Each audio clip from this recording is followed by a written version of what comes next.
They're coming to get you, Barbara.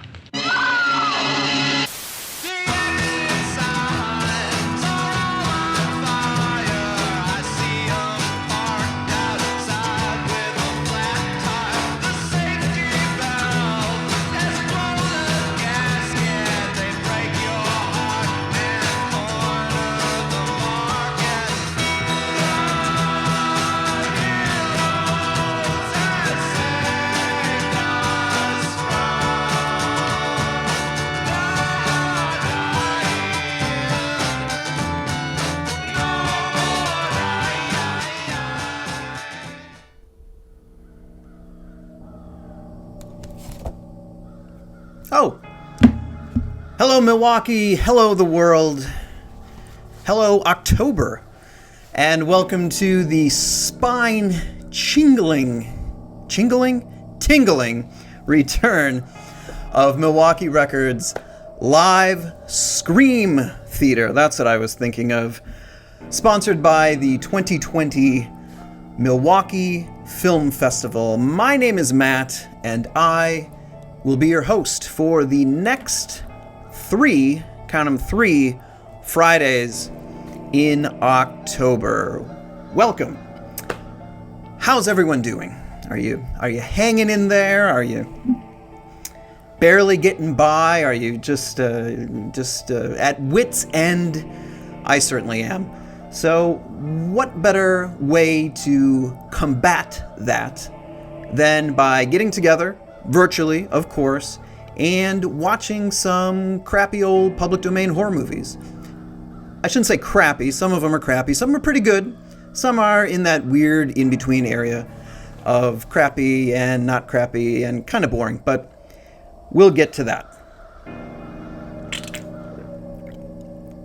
So, what is LiveSCREAM Theater? Well, LiveSCREAM Theater is something I did last year for the 2019 Milwaukee Film Festival, and it was really great. I invited a bunch of folks over to the very spooky and very wood-paneled offices of Milwaukee Record, and we got together and we watched some old public domain horror movies, and it was wonderful. We had, oh gosh, who did we have? We had Tiger Night, the band, the great Milwaukee band Tiger Night. They stopped by. We watched Night of the Living Dead. Mark Borchardt stopped by. We had Jack Packard stop by. We had friends of Milwaukee Record, people like Rob Whelan, Maggie Eichen, who else? Rick Katchke, of course, the great Rick Katchke. Mac Bates, whole bunch of folks stopped by last year, and we watched some movies together. And then we chatted online with other folks who were watching online. This year, of course, I will not be doing the thing where many people gather inside this office and sit very close to each other and talk at each other. We're not doing that this year, so it's just me. This is all it is. So whether or not that's a good thing or bad thing is up to you. I'm going to try my best to keep you entertained for the next 90 minutes or so and for the next 3 Fridays in October. So it's just me. So I'm glad to be here, and thanks again to the Milwaukee Film Festival for letting me do this, for agreeing to go along with this zany idea. We're proud sponsors of the film festival. The film festival this year, like so many other things, is an all virtual affair. It runs October 15th through the 29th. The films have not been announced quite yet. I believe they're going to be announced on the 5th of October. That's Monday. So look for that. Tickets and passes are on sale now, however, so if you want to get in on that early, you can. We are the Milwaukee Record is going to be the proud sponsor of, once again, the Cinema Hooligante program, so we're very grateful and very excited to do that again. And in the meantime, yeah, let's get together and watch some of these movies. So thanks for joining me. I suppose we should get to tonight's film, which would make sense. Tonight's film answers that timeless question: what happens when you take a novel and adapt it for the screen, not once, not twice, but 3 times, but only one of those adaptations uses the name of the novel. And then years later, there's a television show that borrows the name from one of the alternate title adaptations and is only kind of sort of related to both that adaptation and all the other adaptations before it and the original novel. I'm speaking, of course, about the 1964 quarantine classic, The Last Man on Earth, starring the incomparable, the magnificent, and the one-time Cousin Subs spokesman, Vincent Price. I dearly, dearly love this movie. It's not held in terribly high regard, and I understand why, as we'll soon find out. It's one of those movies that I really like, one of those old horror movies that, and I mean this in the best possible way, it puts me to sleep. In the same way that, like, The Shining puts me to sleep, right? I make it like 15 minutes into The Shining, and I'm out. I've maybe seen that entire movie in like one sitting, maybe once. And Last Man on Earth is certainly of that ilk. It's a very slow, but very moody and very, just very kind of creepy piece. And I don't know, I think it's terrific, so I'm looking forward to watching it with y'all tonight. And thanks to Lakefront for the beer. If you're drinking along at home, cheers. If not, that's great. Don't have to drink. And yeah, I should explain the whole adaptation thing, right? So, The Last Man on Earth is based on a 1950s novel by Richard Matheson, the great Richard Matheson, and we'll talk about him more later in the show.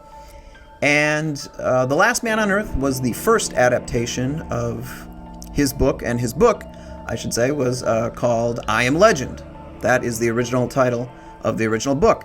So, fast forward to 1963, 1964, you get an adaptation of that book called The Last Man on Earth, one we're watching tonight. A few years later, in 1971, you get another adaptation of I Am Legend called The Omega Man, starring Charlton Heston.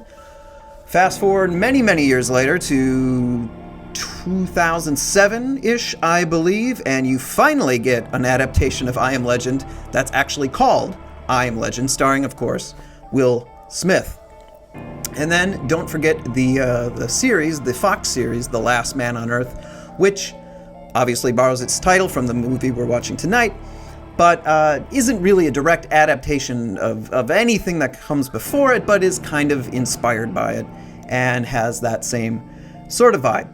So, that's all you need to know going into this thing. So, like I said before, we're just hanging out here. If you want to comment along, I'll be typing along during the movie. That is one thing that I'm doing a little differently this time. I'm just, once the movie rolls, it's going to be full screen, just the movie. You're not going to see me, I guess, would have been down there. You're not going to see me in the corner chuckling along and commenting along.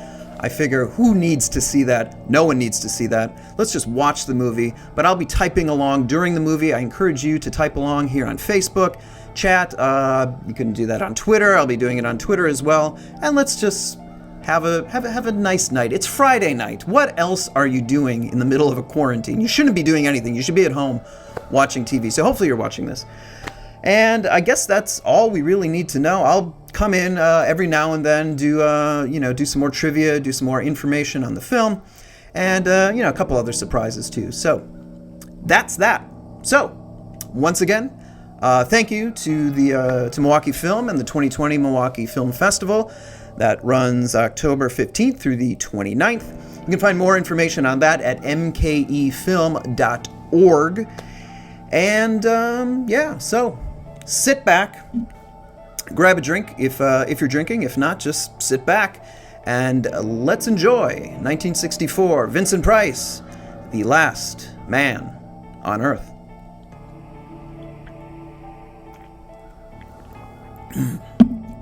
I should say this is one of these old 60s movies. It's like, how many years old now? 50 some years old. Could be, ripped from today's headlines, right? It's about the end of the world. It's about disease. It's about isolation. It's about a lanky white guy who learns the hard way that the world may not just be for lanky white guys anymore. So watch for that. Last Man on Earth.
Another day to live through. Better get started.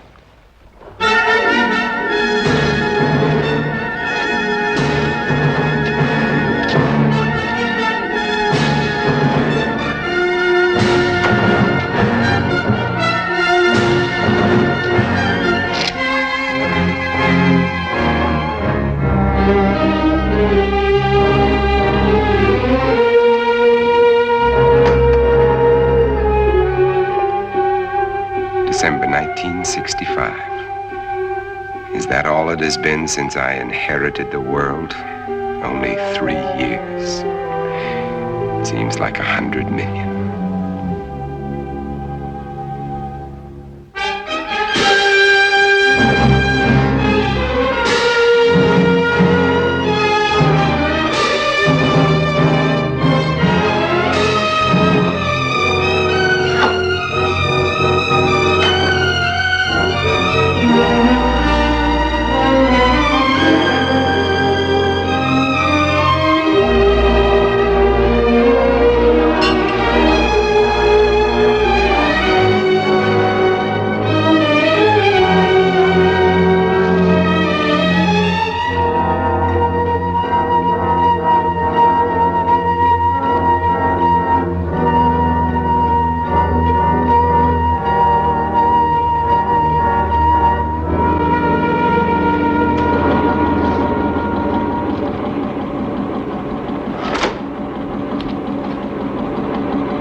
more of them for the pit. Every day there are more of them. They live off the weak ones and leave them for the pit.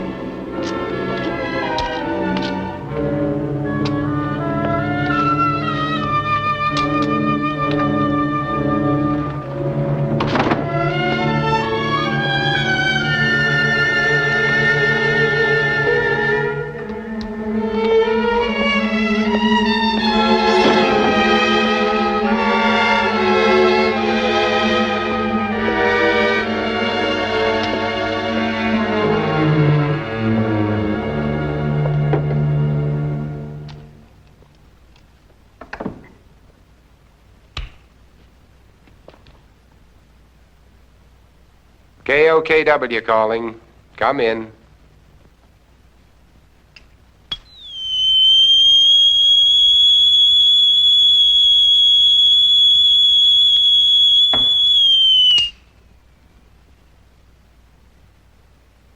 KOKW calling. I'm on international frequency. Come in.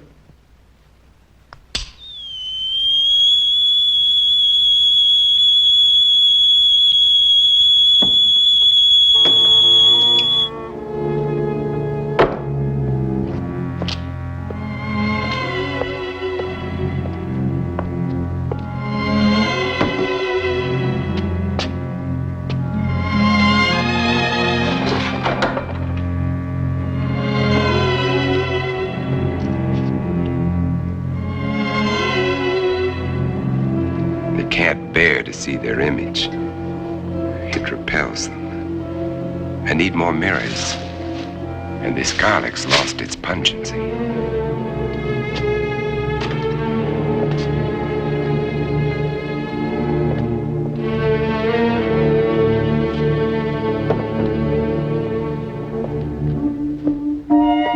There was a time when eating was pleasurable. Now it bores me. Just fuel for survival. I'll settle for coffee and orange juice this morning. But first there's my life to consider. I'd better replace that garlic.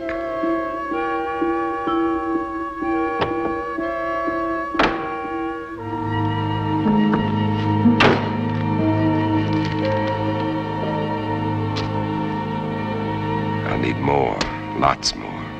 Better stop off and get 'em.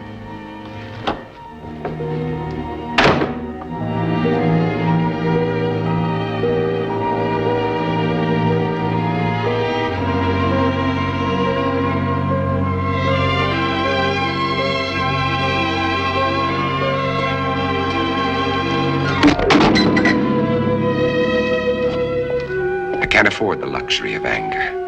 Anger can make me vulnerable. It can destroy my reason, and reason's the only advantage I have over them. I've got to find where they hide during the day. Uncover every one of them. Now, where did I finish off yesterday? Madison Street to 31st Avenue. 11 kills. Over 3 years. And there's more than half the city I haven't searched.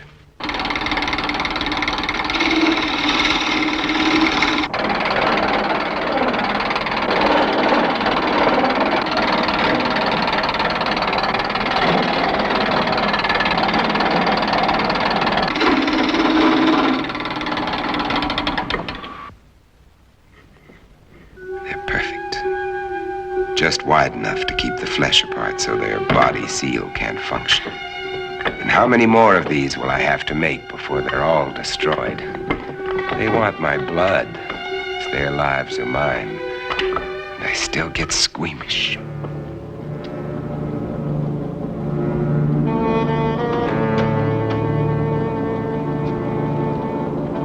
Wait, that garlic.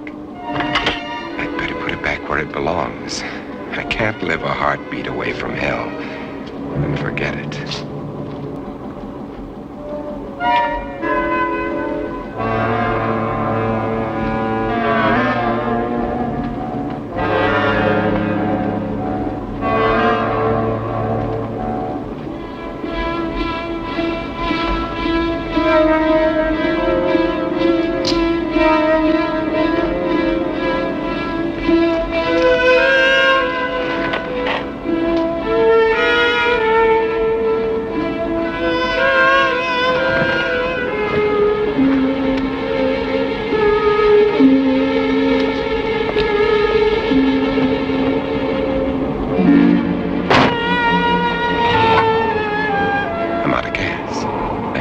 one more stop I'll have to make.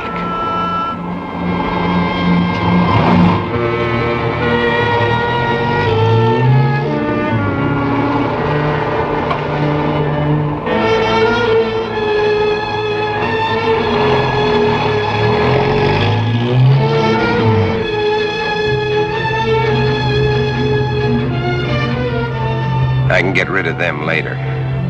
Right now, I'm out of gas.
Still fresh. But I'll take only what I need. They've got to last.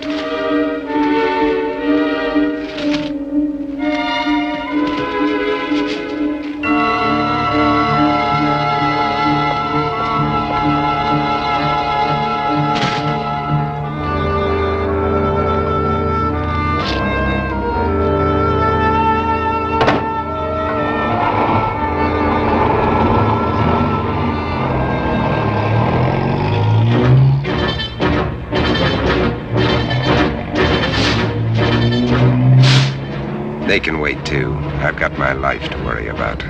Those mirrors have to be replaced before dark.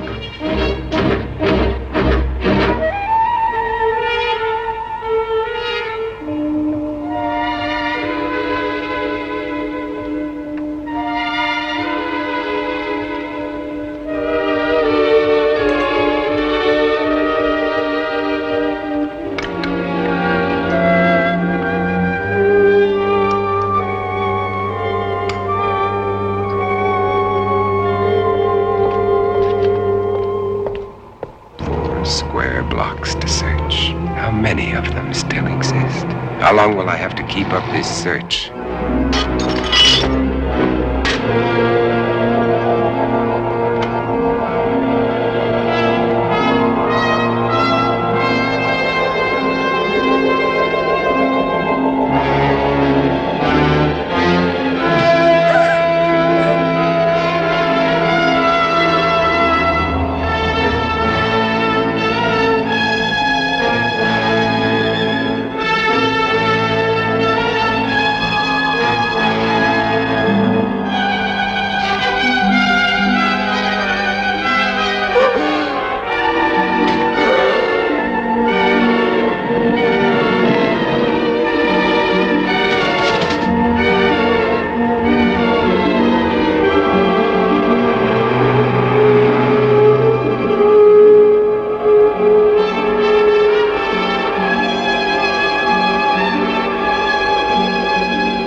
Much time left. It'll be dark in an hour.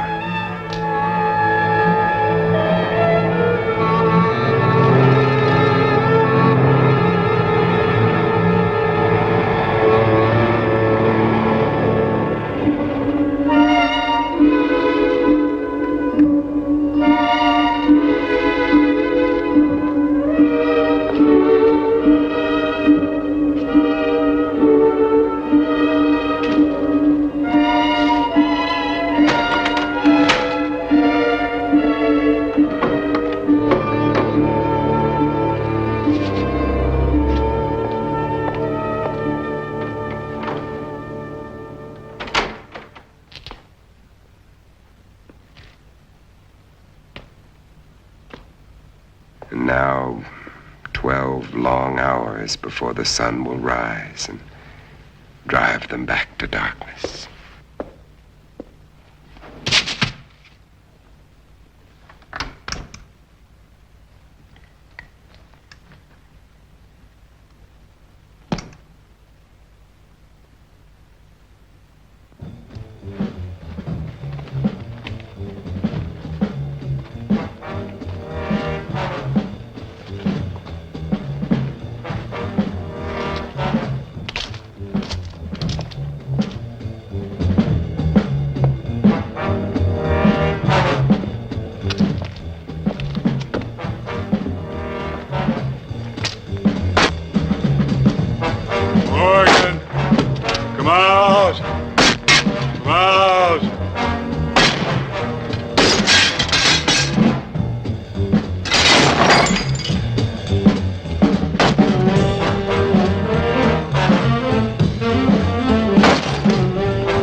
Another day.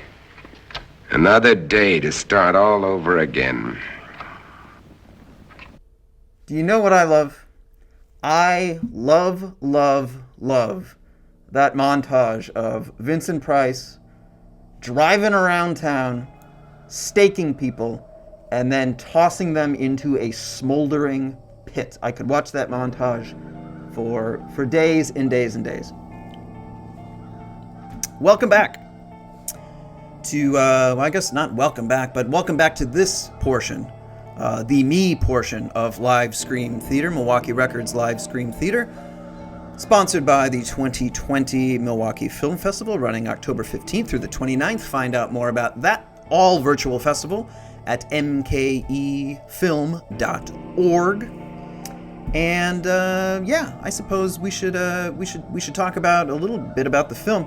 The film is based on, like I said before, based on I Am Legend, the novel I Am Legend, written by Richard Matheson. And Richard Matheson is, one of those guys who is just kind of like a giant of this genre of kind of sci-fi, horror, fantasy.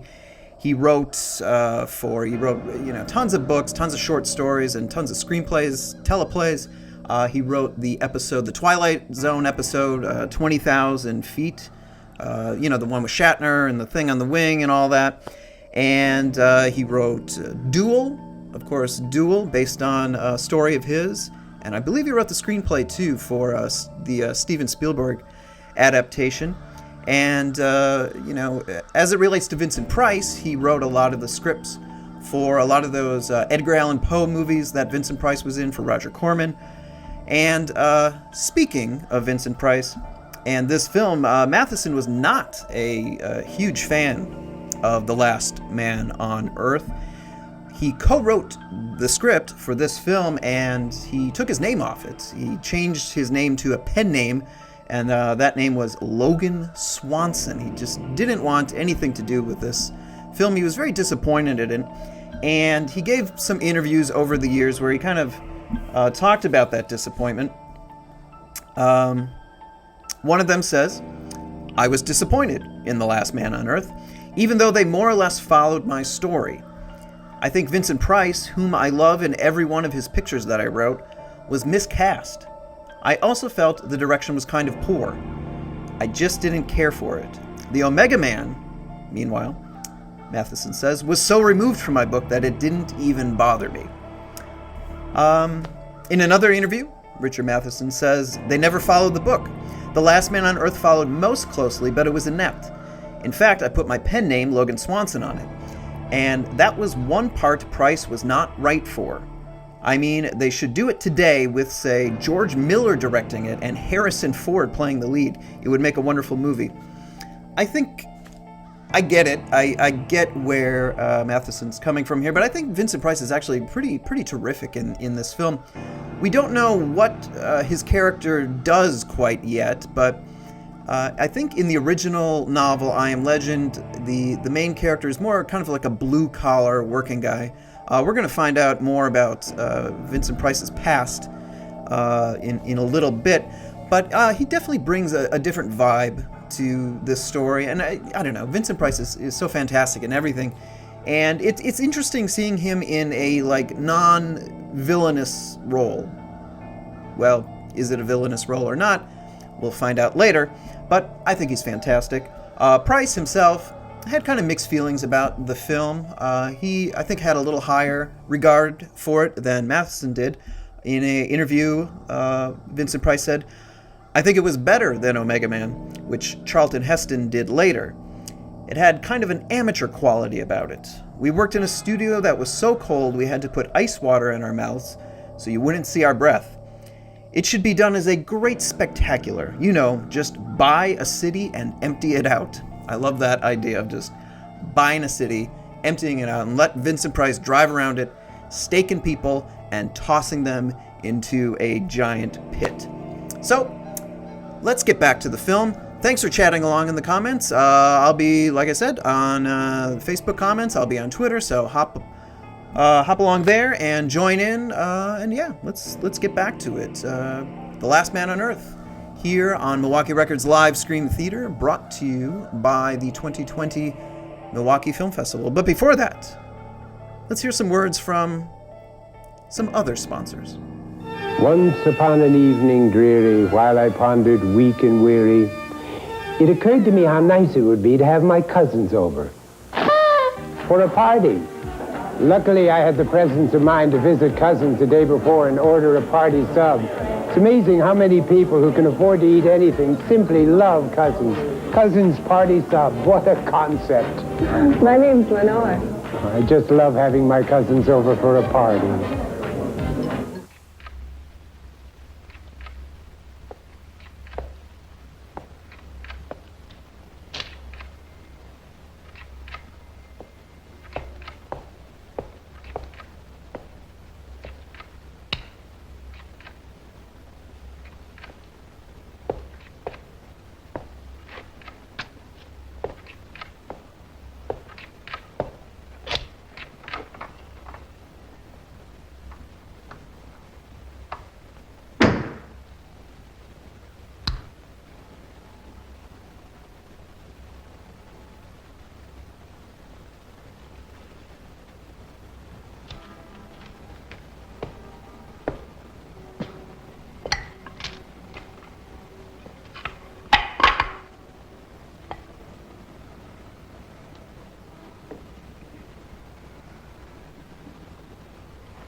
birds. Birds. God, how I miss you.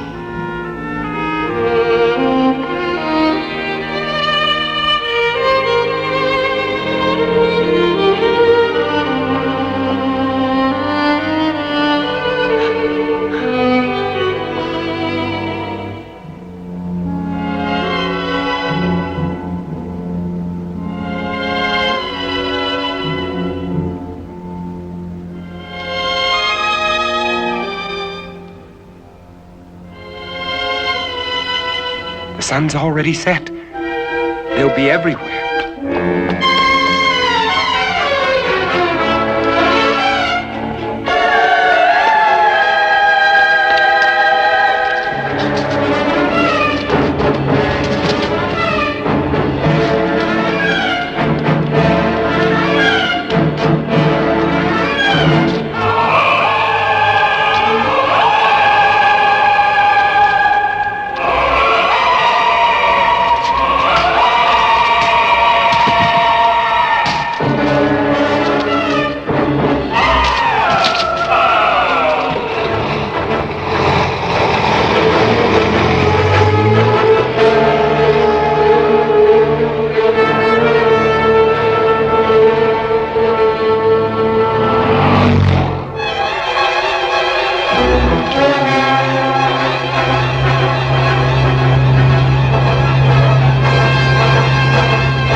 It's Morgan. Get him.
Ha ha ha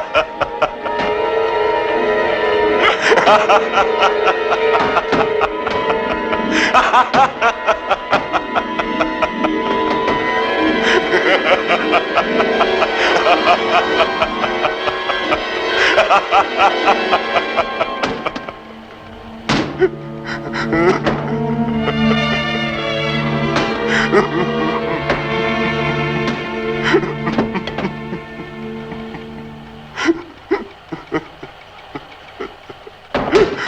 Morgan.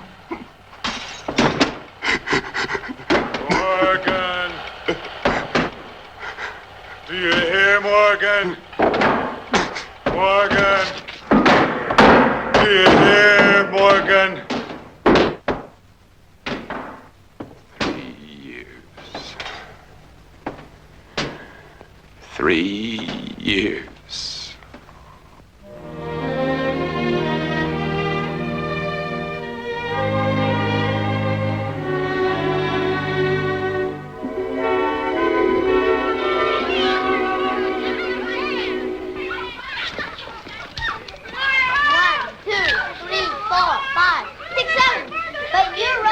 Hey, Verge. Verge. Yes? Oh, no. My makeup. My hair. Hey, where is everybody? All I can see Hi, is... Ben. Oh. I can hear children, but I can't see any children. Uncle Ben! Uncle Ben! Hey, look at all those presents. Ben, Uncle Kathy. Ben, Uncle Ben! Where'd you bring me? Open them and see. Open them and Oh, see. come, come. Kathy. I got a fun too. Right? I'm gonna fun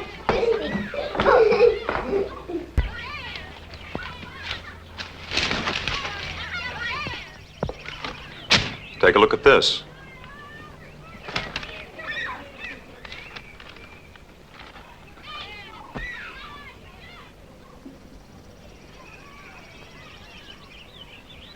It's highly theoretical, Ben. Theoretical? Do I have to remind you that theory is a beginning of solution?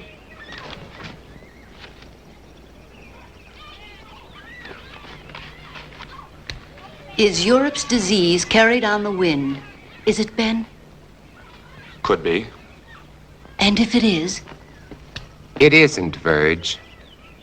is that what you really think or just what you'd like to think? Robert? I cannot accept half-baked theories that sell newspapers. I'm a scientist, not an alarmist. You're whistling past the graveyard. Is that a commentary on my work at the lab? We both know how hard you've worked. I'm sorry, Ben. I just can't accept the idea of universal disease. Uncle Ben, you promised to show us card tricks. All right, Kathy. Who can resist that face? All right. Card tricks. Card tricks.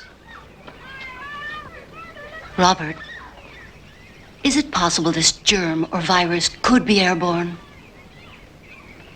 Anything is possible, Verge. The best brains in the world have been running through this thing with a fine-tooth comb. The germ is visible under a microscope, but is not like any bacilli ever known. In what way? It can't be destroyed by any process we've been able to uncover. But with the whole world trying, there must be a solution. Hey, Mommy, when are you gonna cut the cake?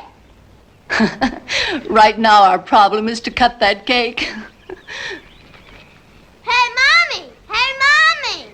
Coming, coming.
The wind wake you up?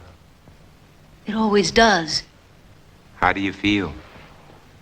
I'm all right. Oh, don't get up, honey. I'm not sick, Bob. I'll make You don't have to. I'll be all right. Go on and read your paper. All right.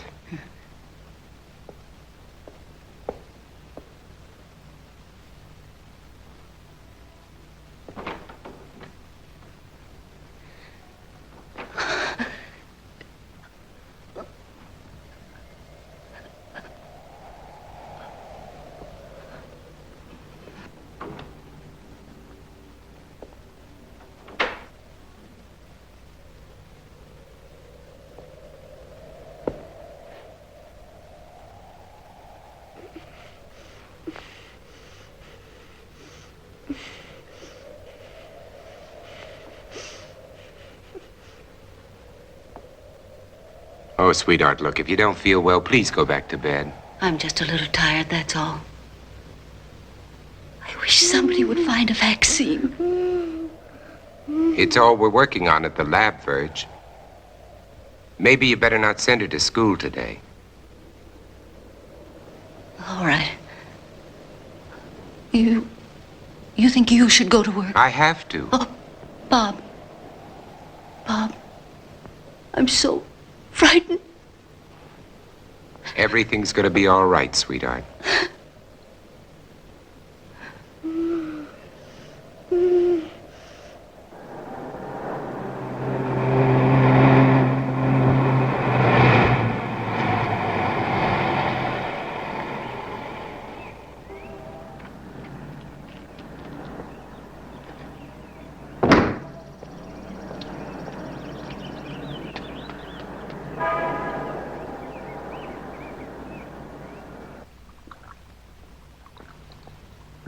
Well? The bacilli are multiplying. That kicks the bone marrow theory in the head. This specimen shows a higher white count than when I put it on the slide. Those cells are still living, Dr. Mercer, off one another. There has to be an answer. You heard that all communications are ended outside the continental limits? Yes, I heard. That leaves it in our laps. So we keep trying. Where's Cortman? Well, he should be here by now. You two stay on this virus theory until I decide it's exhausted. Right. Yes, sir? Morgan will fill you in. All right, sir. And what did the great man of science have to say today? More of the usual? Oh, he's trying, Ben, just like the rest of us. And nothing works. The streets are swarming with truckloads of bodies that they're throwing into that god-awful pit. And the dedicated Dr. Mercer goes on with his plodding, unimaginative approach. You have a better idea? Maybe. At least it involves imagination. Ben, it's as simple as this. An unknown germ is being blown around the world. It's highly contagious and it's reached plague proportions. And you don't believe some of the dead have come back? Let's get to work. And why are they burning the bodies? Why don't they bury them? Because it's the best known way to control the contagion, to keep the germ from spreading. That's what we've always believed, at any rate. You'd prefer us to believe in vampires? If they exist, yes. There are stories being told, Bob. By people who are out of their minds with fear. Maybe. But there are too many to be just coincidental. Stories about people who have died and have come back. They're stories, Ben, stories. And why are the infected people always so tired in the daytime? Why can't they stand the sunlight? Why are they only seen at night? Come here. Look. I know his Look. Now, is this bacilli or isn't it? It doesn't alter. And this bacilli is found in the blood of every infected person, or isn't it? To show me germs is not to refute these stories, Bob. Point is, if there are vampires, they exist in spite of these germs. Come on, let's get to work.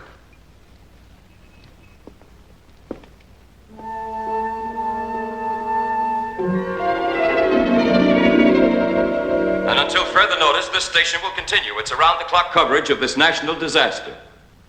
And now, we switch you to the state capitol, where His Excellency, the Governor, is speaking from the Executive Mansion. Further, I have, in conjunction with the federal government, declared this state to be a disaster area. The public health is dependent on bodies of the deceased being burned. You must notify the health department immediately if you have a plague victim in your home. Under no circumstances should you gather publicly. In view of the dire emergency that exists, I intend to...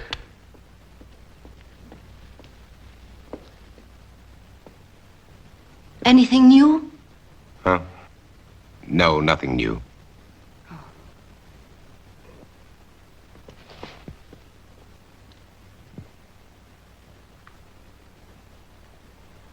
Nothing.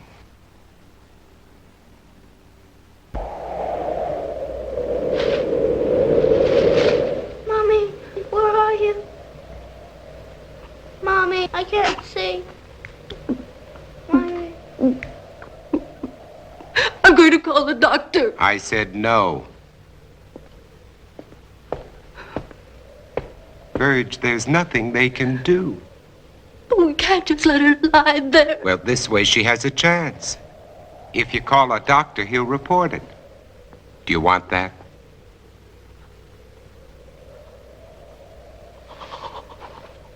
Mommy, help me.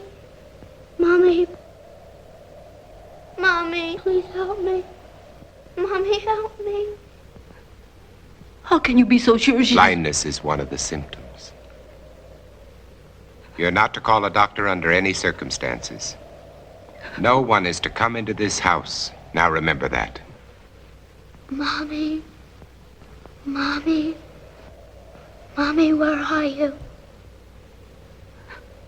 I've got to pick Ben Cortman up on the way to the lab. No one is to come into this house. Now remember that.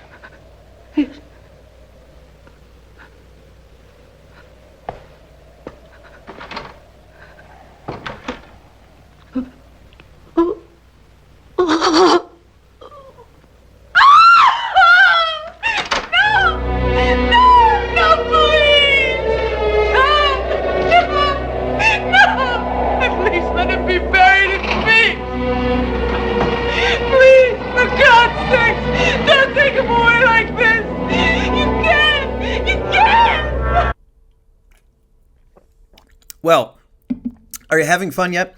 We've got a dying child that's slowly being turned into a vampire and going blind and being really kind of weirdly overdubbed. Isn't that, I don't know, there's something really disturbing about especially the kid's overdubbed voice. Very, very strange. Speaking of vampires, I think we need to talk about vampires. Or do we need to talk about zombies, or do we need to talk about zombie vampires? The film is, I guess, in the camp of these creatures are vampires. Of course, the wooden stakes, the garlic, the whole, they only come out at night kind of thing. But there is certainly a real zombie vibe to the whole thing. And if this film and its creatures reminds you of another zombie classic, you're not alone. The Night of the Living Dead, of course, the George Romero picture, came out a few years after The Last Man on Earth, and Romero was pretty upfront in saying that he was really inspired by this film. And to his credit, Richard Matheson kind of had some mixed feelings about that. In an interview that he gave at some point, he said, of course, George Romero has done it so many times now. The first time was Night of the Living Dead. I caught that on television and I said to myself, wait a minute, did they make another version of I Am Legend and they didn't tell me about it? Later on, they told me that he did it as an homage to I Am Legend, which means he gets it for nothing, which is a pretty fantastic quote. Years later, there was Matheson gave another interview where he talked about having lunch with George Romero, so they were clearly, not at fisticuffs, or were they? The interview says, Matheson says, the first thing Romero said to me, putting his arms up as if I was about to strike him, was, I didn't make any money from Night of the Living Dead. Homage means I get to steal your work. He's a nice guy, though. I don't harbor any animosity toward him. Romero himself later confirmed that story, and I like the Romero quote as well. He said, "I confessed to him that I basically ripped the idea off from I Am Legend. He forgave me because we didn't make any money. He said, well, as long as you didn't get rich, it's okay." So, good sports, both of them, both Richard Matheson and George Romero. Though in a later interview, or in a different interview, Matheson called, the interviewer asked him, well, what'd you think of Night of the Living Dead?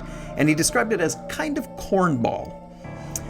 Maybe a little harsh, but I think it's just one of the reasons that I really like this movie. It's this movie just, I don't think it's not, completely obscure or anything, but I think it deserves a little more credit than it gets for really, being this proto-zombie film. Obviously Night of the Living Dead is the grandfather of the modern zombie film, but this one really kind of set the table, and obviously Romero got a lot of inspiration from it. So I think just on that fact alone, this film should be a little more widely watched. So speaking of watching this film, let's get back to it. The Last Man on Earth, Vincent Price, 1964. Let's get back to this really long and depressing and kind of endless flashback. So hope you're still with us. Hope you're still typing along. Like I said, I'm in the Facebook comments here. I'm over on Twitter. You can catch me there, and let's all chat. Let's all have a good time. And yeah, let's get back to it. The Last Man on Earth, here on Milwaukee Records LiveSCREAM Theater, sponsored by the 2020 Milwaukee Film Festival. Maybe there's a good reason why many video stores charge $4, $5, even $7.50 for movie rentals, but we can't think of any, because at Nord TV and Video, you can rent for $2.50, $1.99, 99 cents, and even 1 cent. Plus, get every fourth rental free and choose from an inventory of over 21,000 films in stock. Why has Nord TV and Video become the 15th largest independent video dealer in the nation? Because we save you this.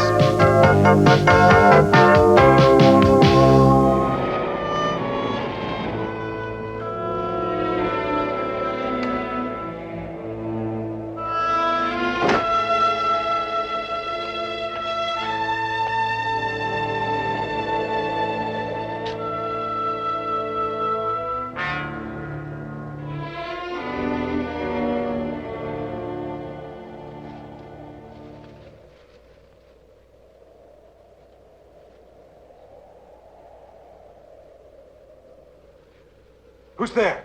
It's me, Ben. We're late.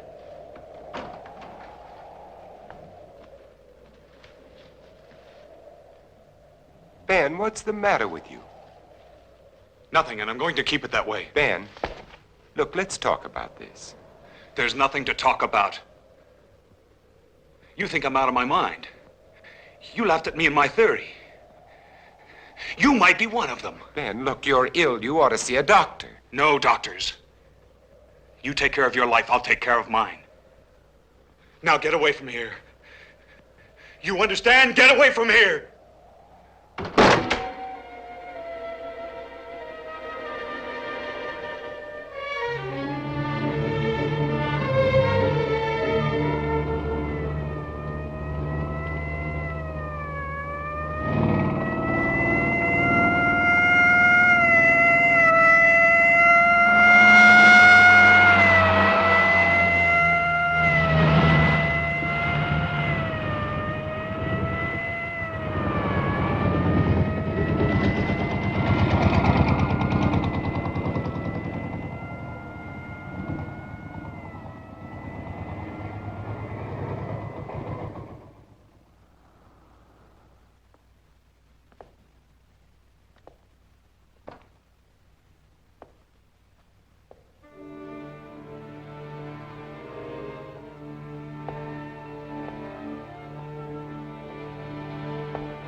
If you're looking for anybody but me, forget it.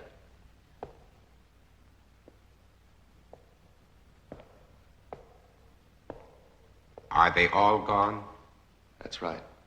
Is there any hope from the latest reports? No, not yet. But believe me, Morgan, we'll find an answer. When, Doctor? We need it right now. I need it. You're the only one who wasn't afraid to come here today. What's going to happen, Dr. Mercer? Is everybody in the world going to die before someone finds the answer? No, I don't think so.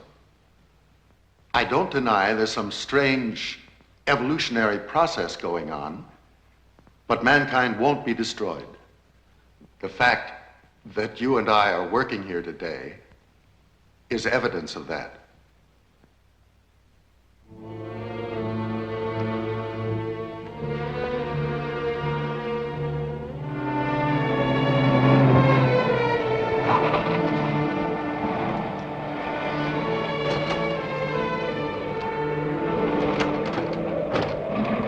All right, let's roll.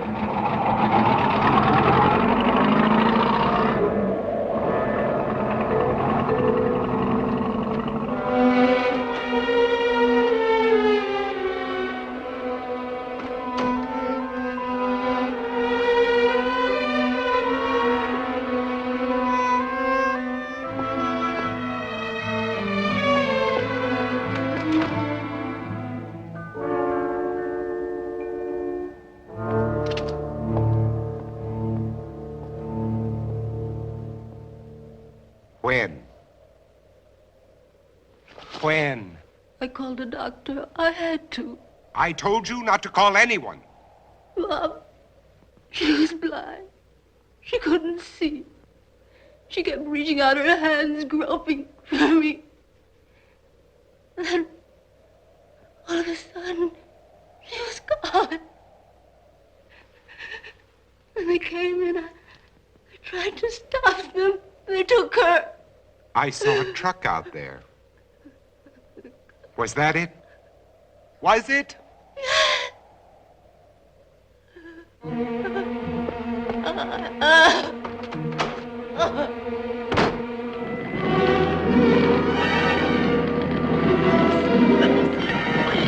sorry, lady. There's nothing I can do. Let that truck through. Get out of the way.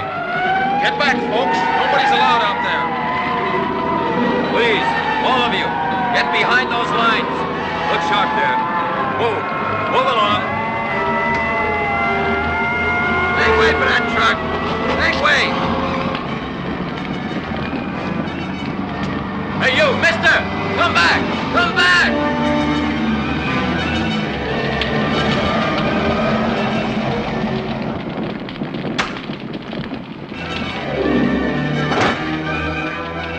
Did this truck just come in from Market Street? I said, did this truck just come in from Market Street? Mister, I don't know.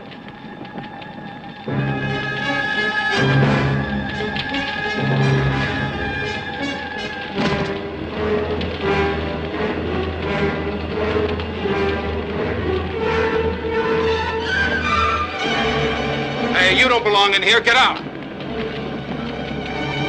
I said get out. I want my daughter. Mister, a lot of daughters are in there, including my own.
No.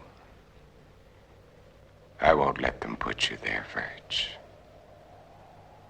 I promise. I won't let them put you there.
Who is it?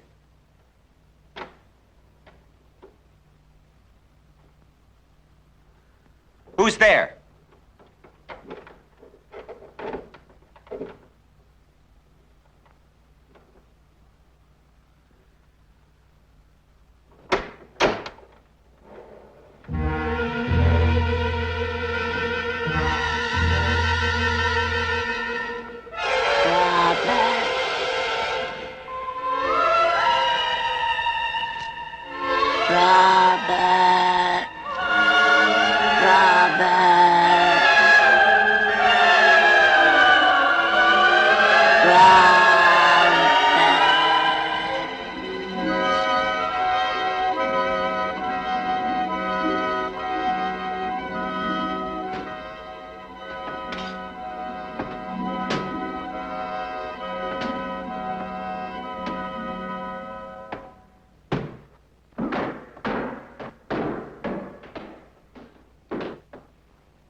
Morgan!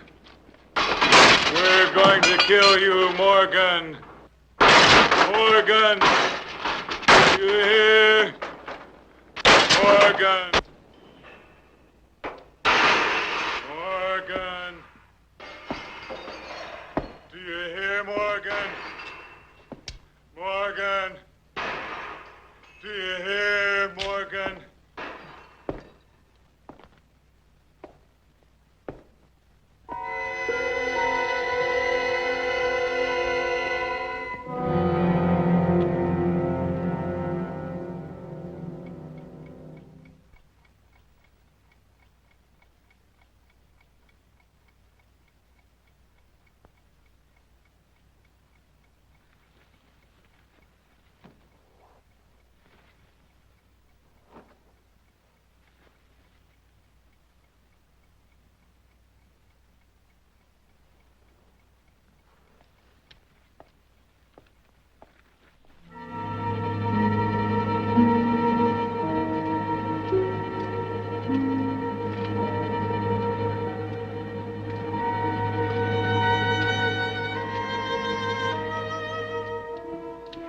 Cortman thinks he can get to me by destroying my car, his wits are getting dull.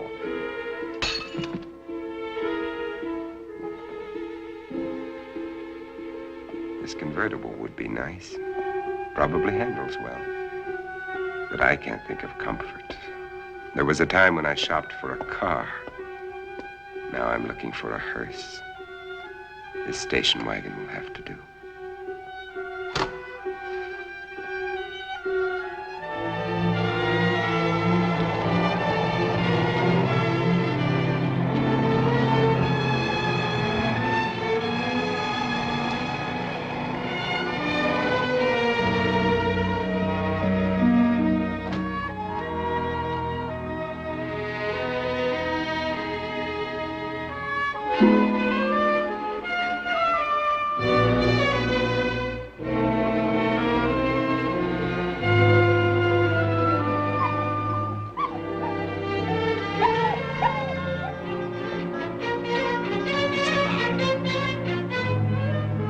Alive. It's alive.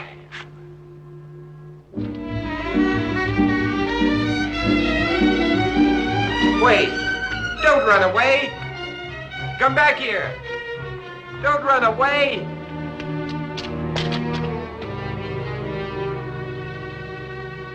Come back! Come back here! Wherever he is, I've got to find him. If I have to search every street, every house, every alley, every inch of this town, I've got to find him.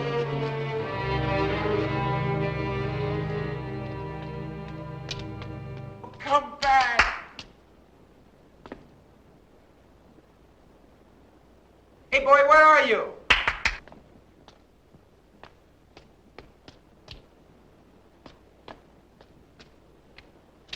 Where are you, pal? Come here.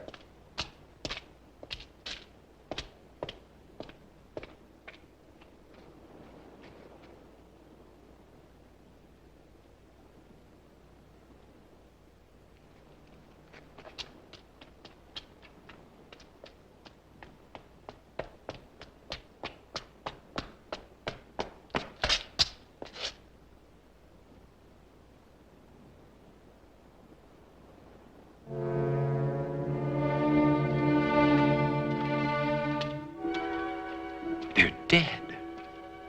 They've been staked.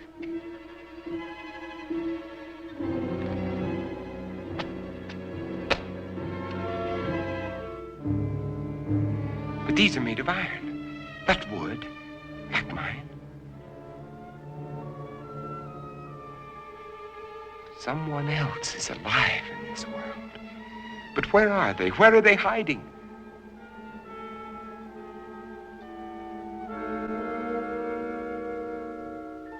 How many are there? Where did they come from? Why haven't I seen them?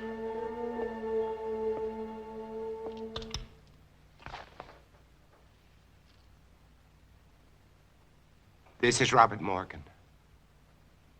If somebody can hear me, answer me. For God's sake, answer me.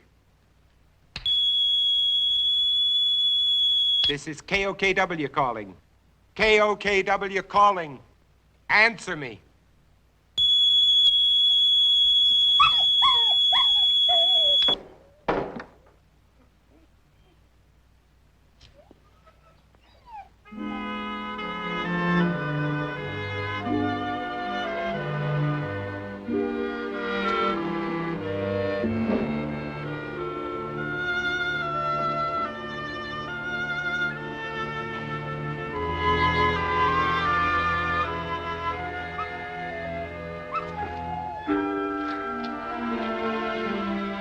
So you finally decided to come back.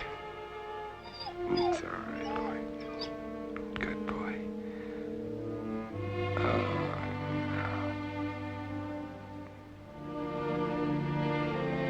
no. Don't worry, boy. You're going to be all right. Yes, you are.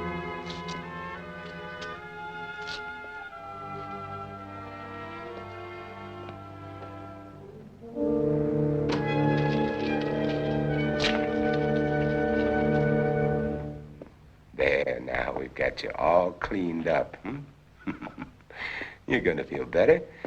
I'm gonna put you down here now and you can rest, Got you all cleaned up. There you go. Rest. Oh.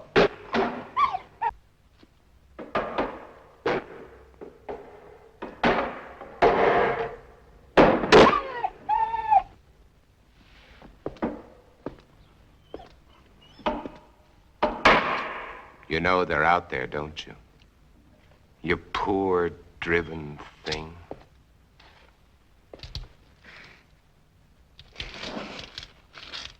Everything's gonna be all right. Nobody's gonna hurt you. Everything's gonna be all right. All right. You're going to get better. We're gonna have lots of happy times together. You'll see, everything's gonna be fine.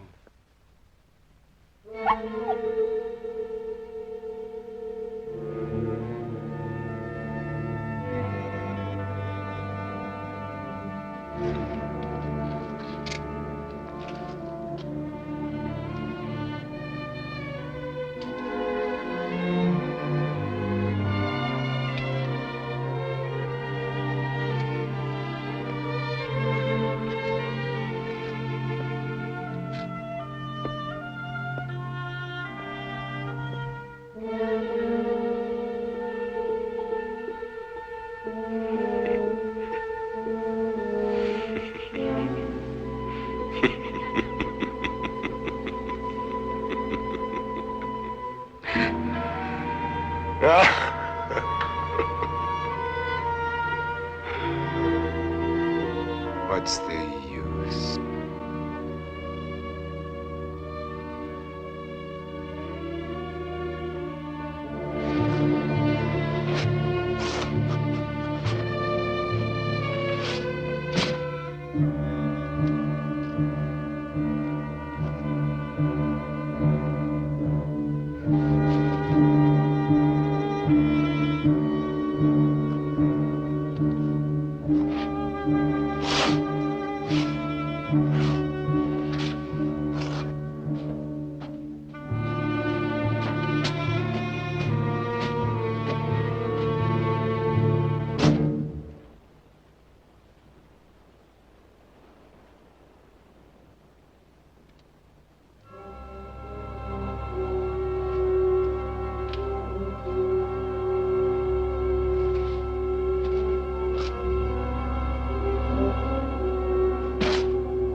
Wait, I'm not gonna hurt you, can't you understand? Wait!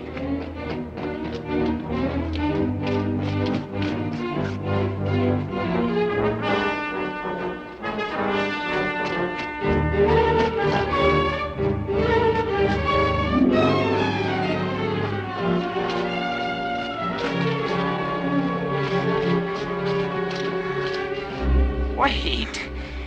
I'm not going to hurt you. Wait! Wait! Wait! I couldn't be out here in the daylight if I was one of them. You know that they can't come out until sundown. Do you want to come with me or do you want to face them?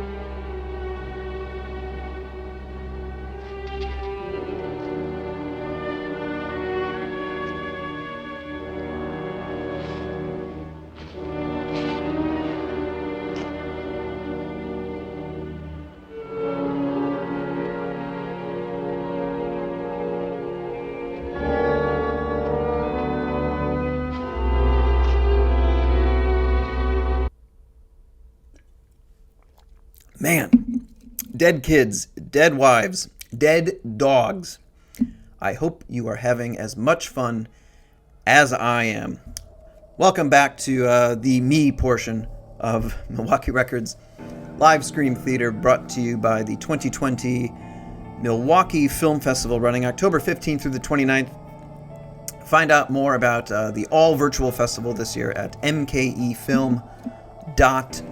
The films will be announced October 5th, and passes and tickets are on sale now.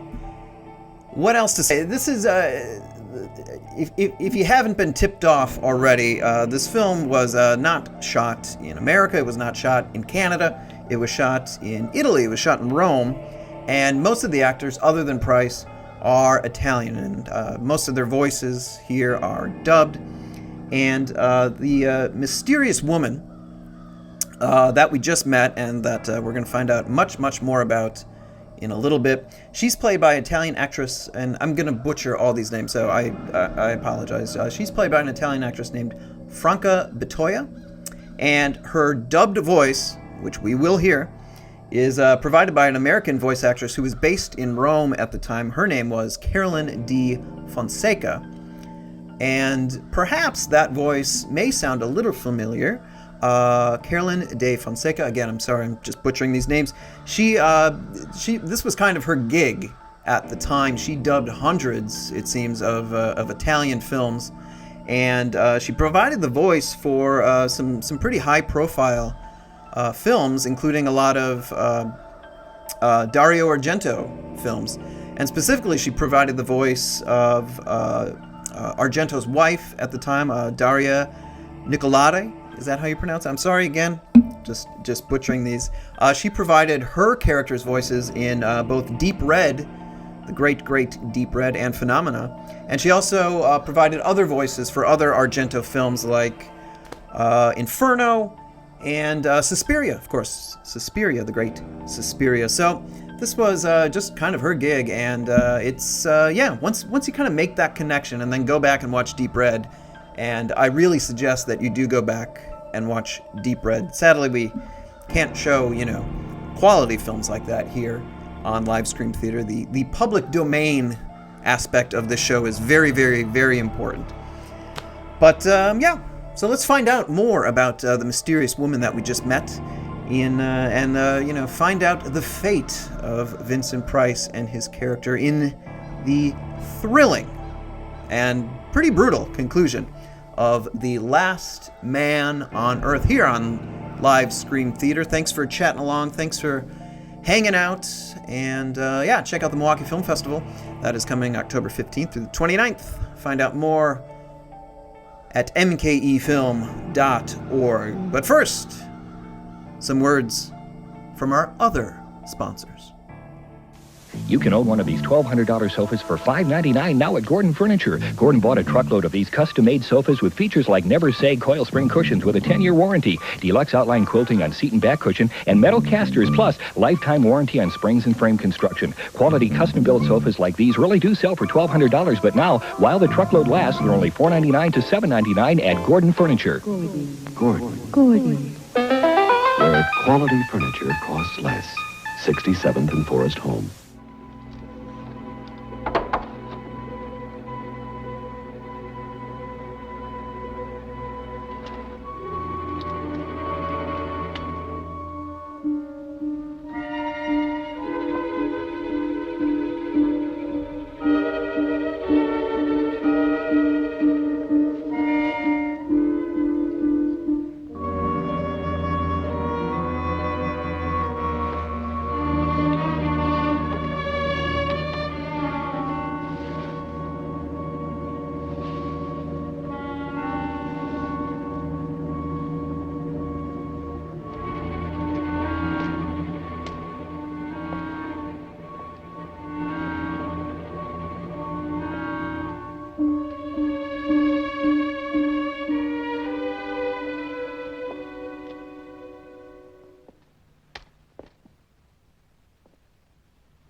You feeling better?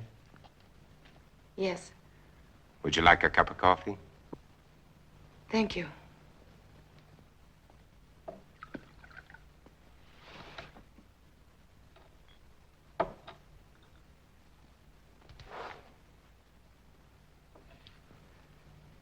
You seem very well organized here. Yeah. My name is Ruth Collins. I was married. I lost my husband. You are alone? You were married. Yes. Children? A daughter.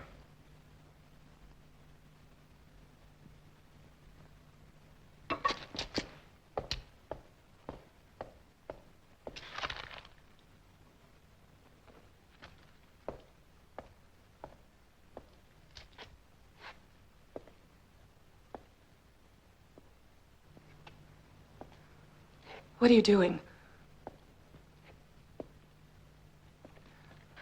Please stop, please. Stop it, please. You're making me sick. Why do you turn Please. away?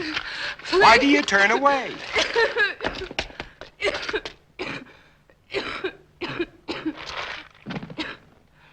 You are infected. No. Infected systems are allergic to garlic. You think I'm one of them? You will be. You've made up your mind just because I... You can't change the facts by talking. Facts? What facts?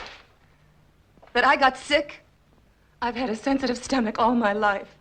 I saw my husband killed, torn to pieces right in front of our house. I've been wandering ever since, hiding at night, not eating more than scraps, sick with mourning, sick with fear, unable to sleep. Then you shout at me. You chased me across a field, hit me, dragged me to this house. And to top it all, when I get sick because you shove a piece of reeking garlic in my face, you tell me I'm infected. Where are you Let me going? go. You can't go out there. It's almost sunset. Let me go, You I can't said. go out there now. In a few I don't minutes, the care. streets will be full Let up. me go. At I don't least let me give you a care. blood test. Don't touch me. Don't touch me. Don't touch me.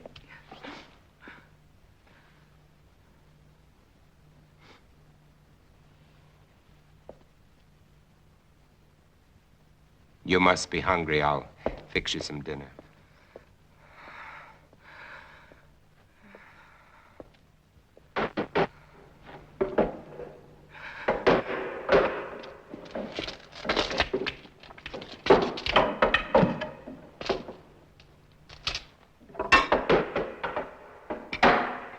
You know, you should eat. I can't.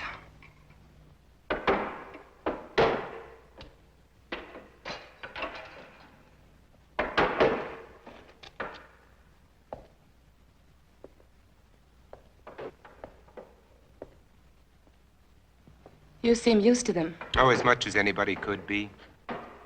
I'm not frightened of them anymore, if that's what you mean. Oh, I protect myself against them, but only because there's so many. Individually, they're weak, mentally incompetent, like animals after a long famine. If they weren't, they surely would have found a way of breaking in here a long time ago. Come out, Morgan. Hear that? That's Ben Cortman. He was my friend. Your friend? He was like a kid brother. If I could find him and destroy him. But you said he was your friend. When I find him, I'll drive a stake through him, just like all the others.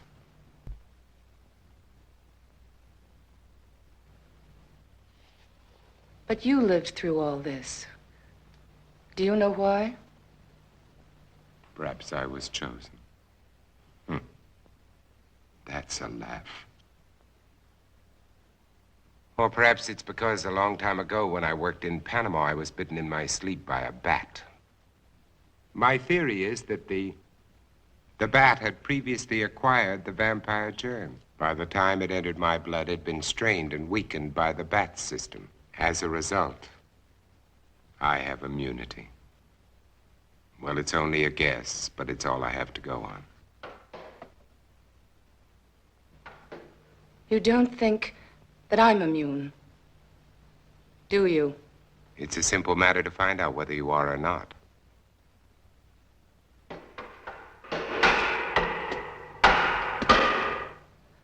What will you do if I am infected? Cure me? You don't have to answer. I know as well as you do. It's incurable. There might be a way. If not of killing the germ, at least of containing it, keeping it from spreading. If I had the equipment, the time. Which you don't.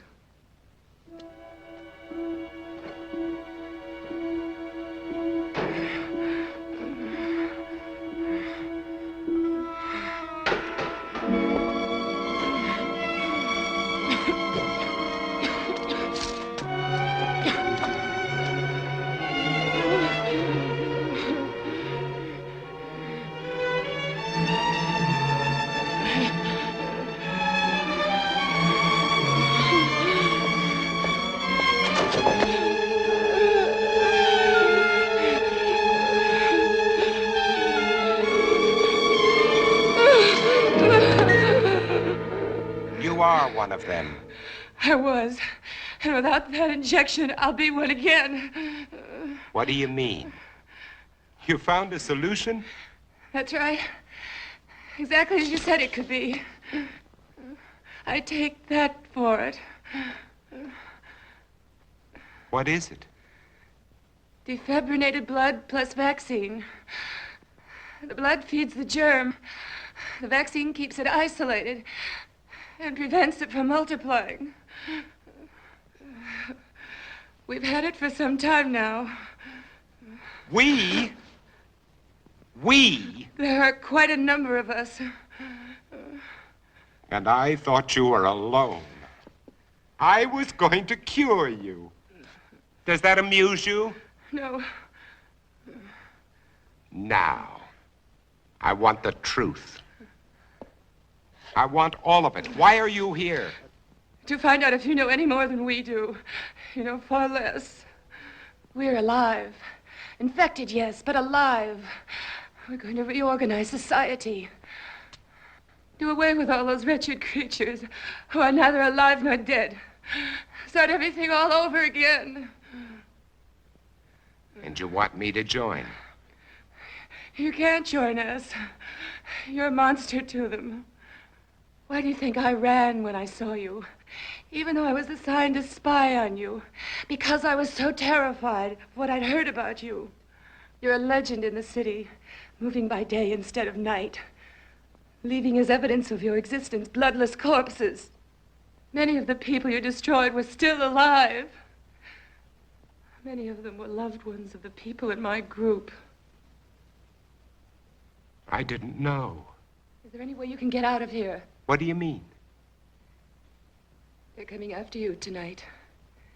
That's why I was sent here. To prevent you from resisting them. And supposed to keep you here. Until they come. To kill me. Yes. Your new society sounds charming. The beginning of any society is never charming or gentle. And you pretended to be shocked at my violence. Well, what are you waiting for? Why don't you go on and use it? Get it over with. Use it. Get it over with.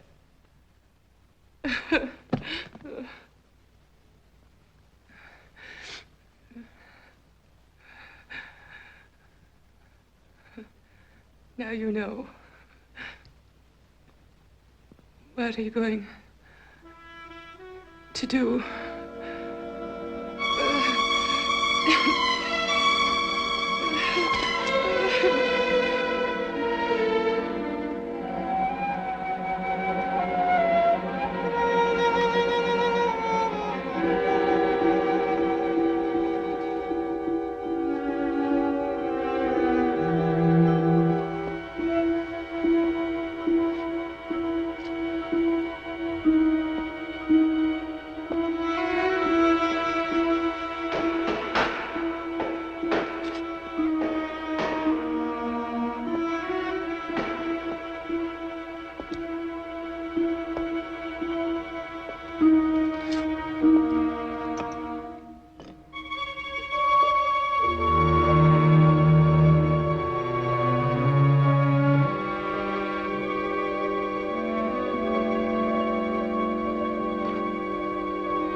What are you doing?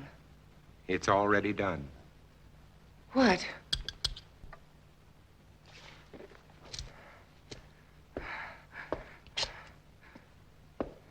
Look. Look.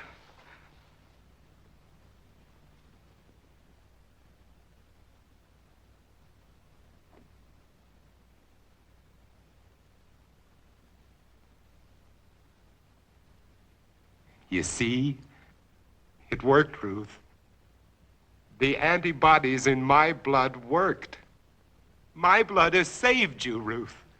Do you know what this means? You and I can save all the others.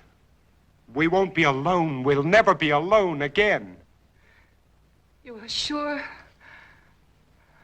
Wait.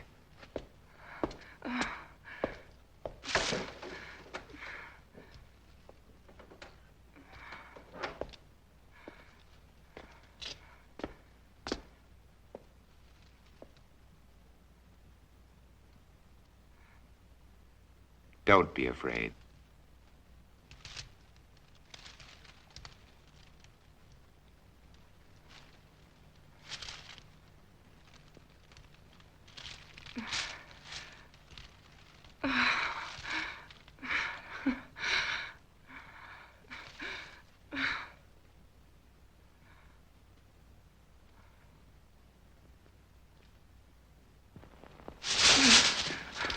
Where are you I've got to going? get out of here. Tell them you're not a You threat can't to us. go out there. can You save all wouldn't of get us. 10 feet. When they come here, there won't be time for questions and answers. They'll come to kill. For God's sake, Robert, let me go. Oh, Robert, please. Ruth, look, tomorrow. Please. Oh, Robert. Tomorrow, Ruth. Tomorrow will be No. all right. Robert, no.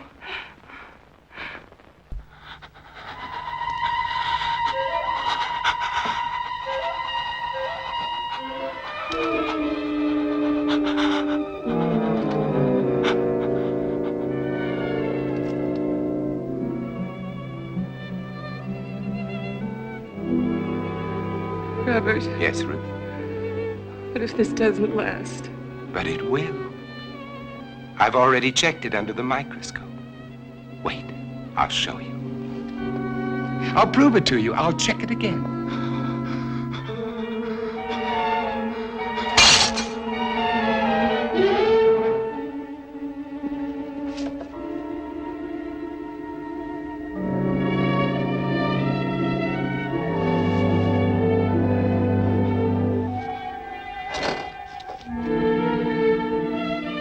Ruth, just take a look at this.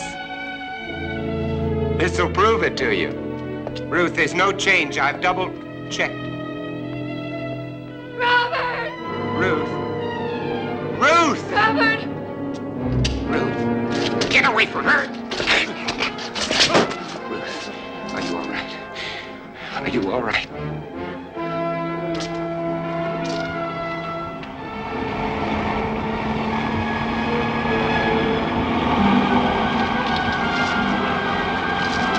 Run, Robert! Robert, run! Run! They've come to kill you, Robert.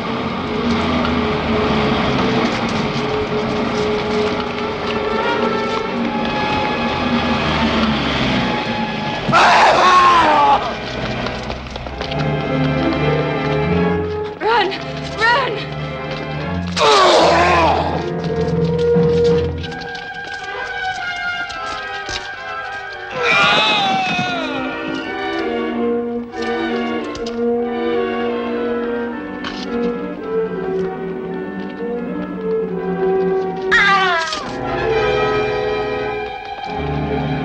Up there!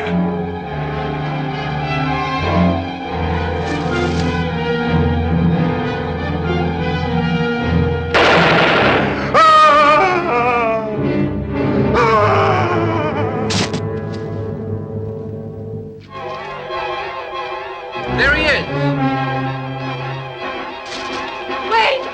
You don't understand! Wait! Get him! Get him!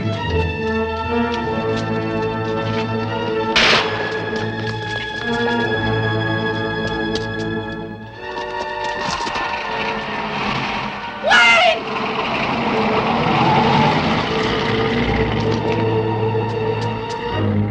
Surround the block! Move! Move!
Stand back.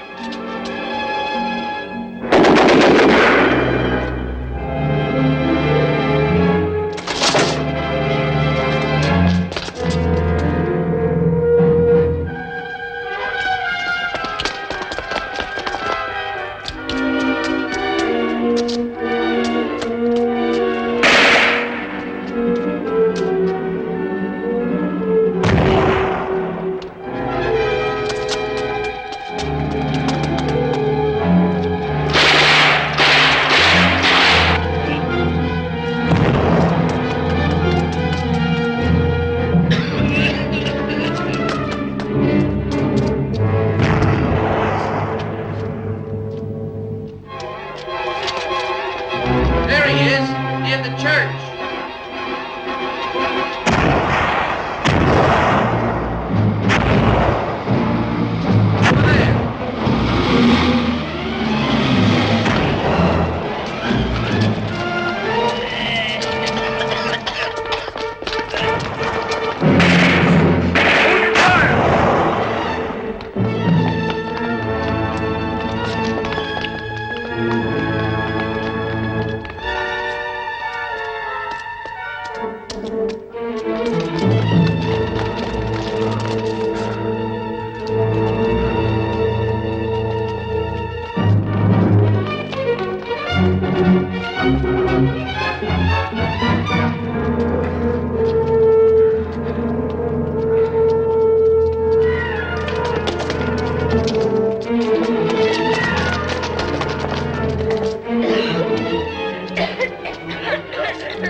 All of you freaks!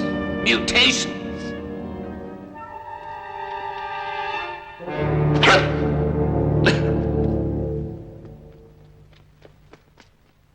Hold it! You're freaks! I'm a man. The last man. Robert. They were afraid of me.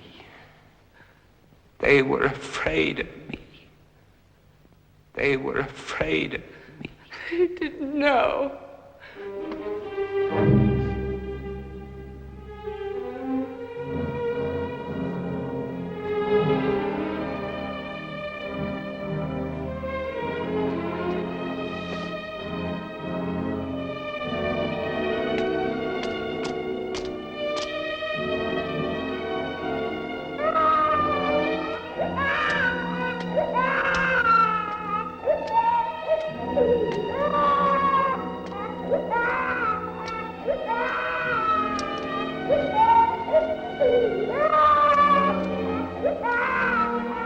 Don't cry. There's nothing to cry about. We're all safe now.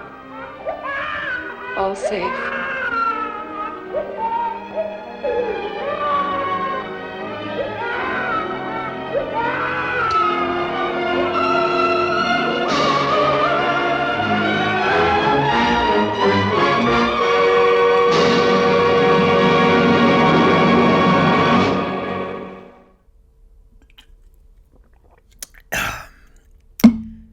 And there you have it.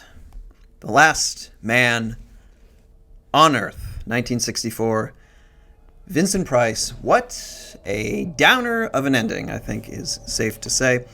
And who better to kind of suss out the meaning of it all than my pal and yours, Stephen King. Speaking, I'll be reading here from this wonderful tome, Dance Macabre, the 1981 Stephen King nonfiction book, kind of a overview of, I suppose, boomer era horror. Very invaluable for films from the of this ilk from the 50s, 60s, and 70s. And it's a good chance to get inside Stephen King's head, circa 1981. And oh boy, what a trip that would be. King talks about The Last Man on Earth here. He says, in the Charlton Heston film The Omega Man, adapted from what David Shute calls Richard Matheson's tough-minded, peculiarly practical vampire novel I Am Legend, we see the vampires become almost cartoon Gestapo agents in their black clothes and their sunglasses.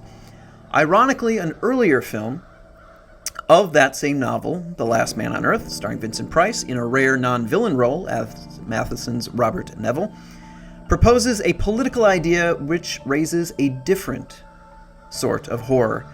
This film is more faithful to Matheson's novel, and as a result it offers a subtext which tells us that politics themselves are not immutable, that times change, and that Neville's very success as a vampire hunter, his peculiarly practical success to paraphrase Shute, has turned him into the monster, the outlaw, the Gestapo agent who strikes at the helpless as they sleep.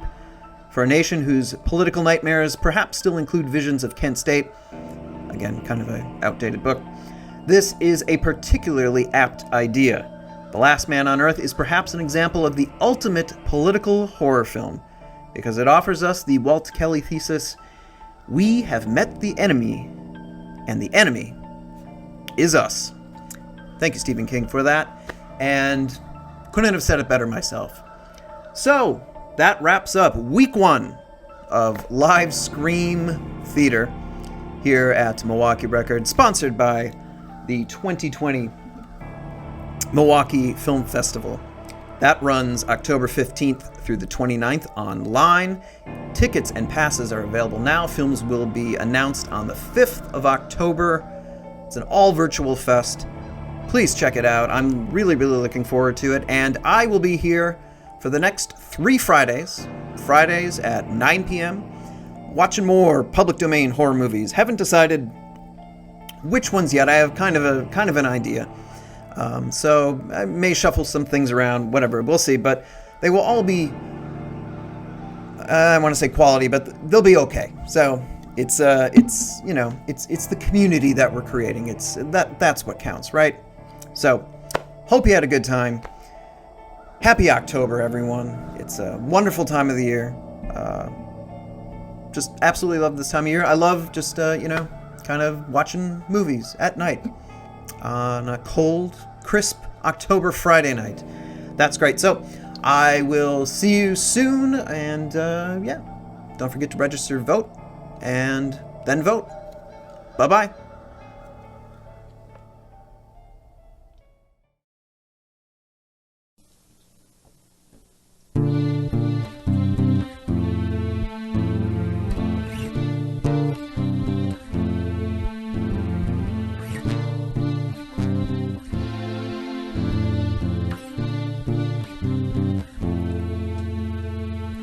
Baby, don't you cry, 'cause I'm gonna buy you a lullaby, and it's gonna cost me $18.95. Baby,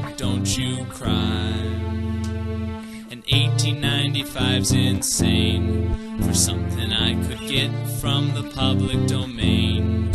But it is sweet like a sugar cane, and it will resolve all your pain.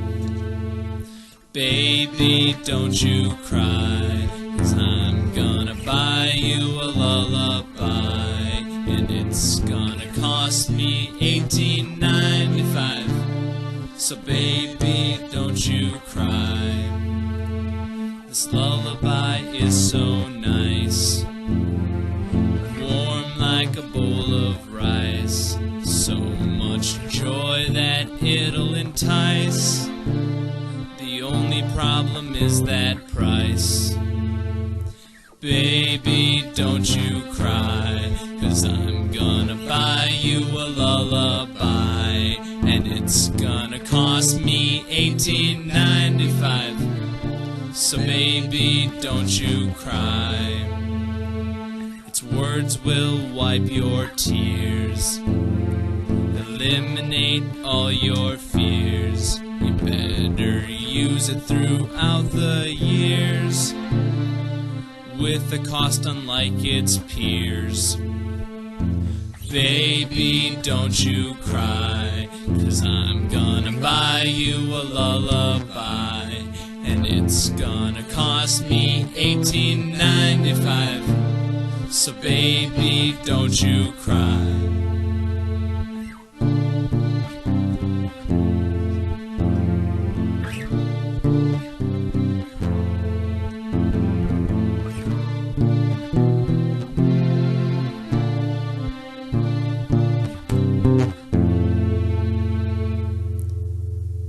Baby, don't you cry, because I'm gonna buy you a lullaby, and it's gonna cost me